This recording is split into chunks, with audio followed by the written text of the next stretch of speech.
The boy stopped breathing. Not choking, not crying, just still.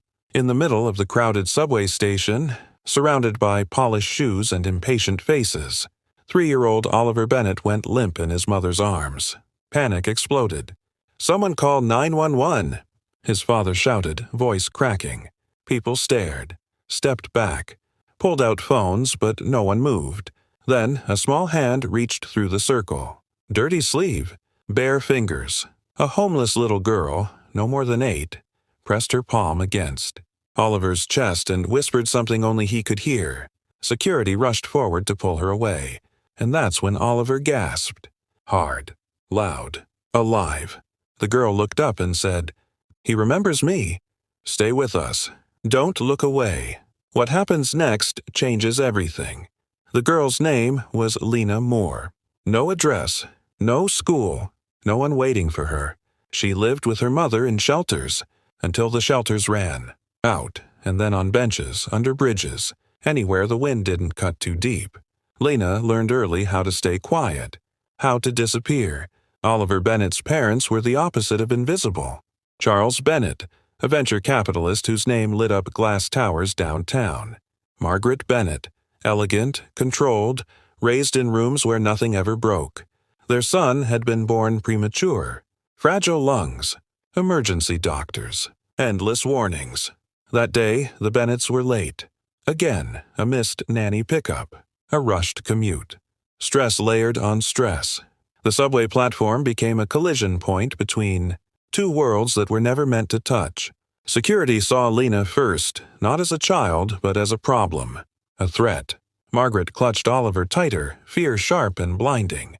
And Lena stood there, hands still raised, whispering, "He gets scared when adults shout." No one asked how she knew. The shouting got louder.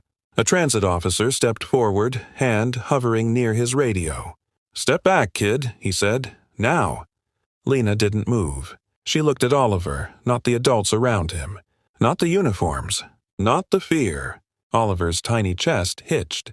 His breathing turned shallow. Fast. The sound every parent dreads. Margaret panicked. "He can't. He needs air. Someone do something." Charles snapped orders into his phone. Private doctor, emergency car, anything money could summon faster than calm. But Oliver's cries only worsened. Lena took a half-step closer. "I know this," she said softly. "My little brother used to do this." Security reacted instantly. A hand reached for her shoulder.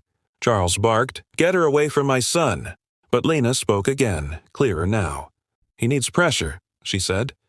Not loud voices. Not pulling. Margaret hesitated. Desperation cracked through her composure. "How would you know?" Lena reached into her coat and pulled out a creased hospital bracelet, old, faded. "My brother died waiting for an ambulance," she said. But before that, this helped. The platform went quiet. Oliver's breaths turned into gasps. His lips tinged pale. A paramedic pushed through the crowd, too late to stop the spiral. "Let her try," the medic said suddenly. "If she's wrong, I'll intervene." Time narrowed. Charles shook his head. "This is insane." But Margaret looked at her son's face and broke. She nodded. Lena knelt. Careful, precise.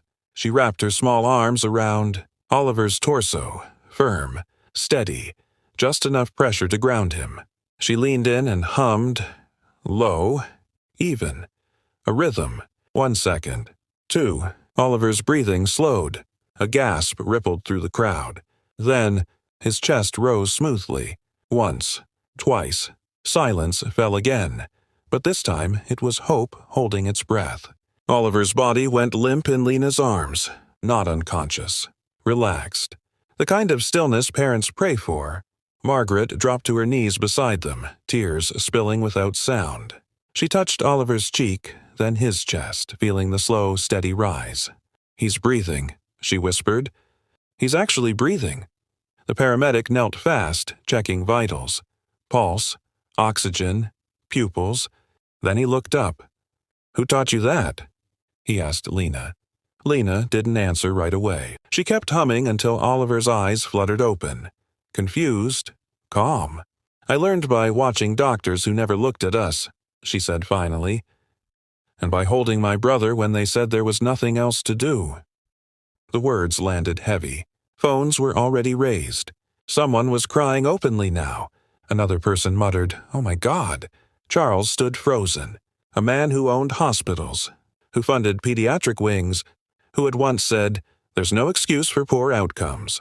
And here he was, saved not by equipment, not by wealth, but by a homeless child no one wanted near them.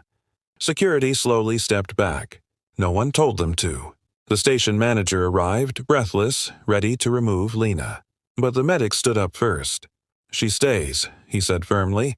"She just did what half my trainees couldn't." A reporter pushed forward. "Ma'am, can you confirm your son?" Margaret turned sharply. "My son is alive," she said. "Because of her."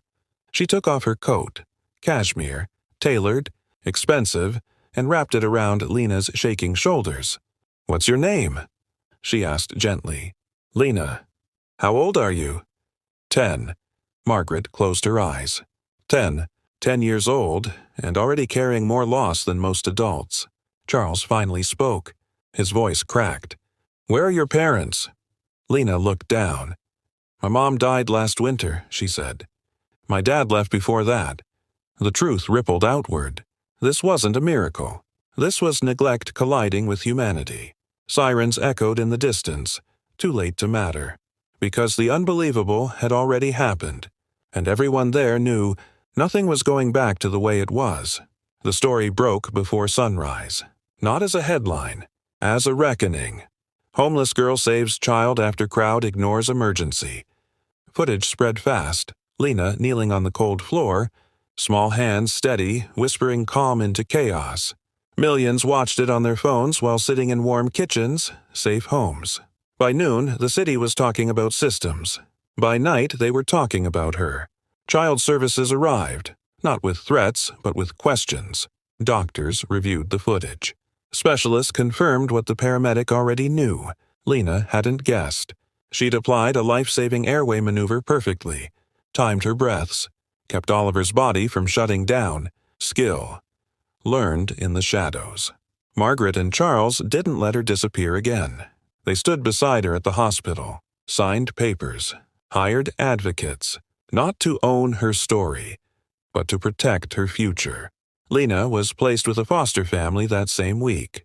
A real bed, warm meals, school supplies laid out like gifts. But she still visited Oliver every afternoon.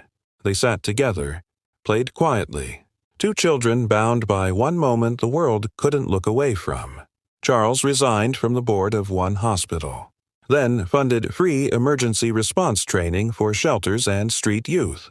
Not with speeches, with accountability. Margaret started a foundation, run by former homeless youth. Not charity, access. And Lena? She didn't call herself a hero. "I just held him," she said in her first interview. "Like I wished someone had held my brother." That sentence stayed with people, because it wasn't about miracles. It was about what happens when we finally see the ones we're trained to ignore. Sometimes the unbelievable doesn't arrive with thunder.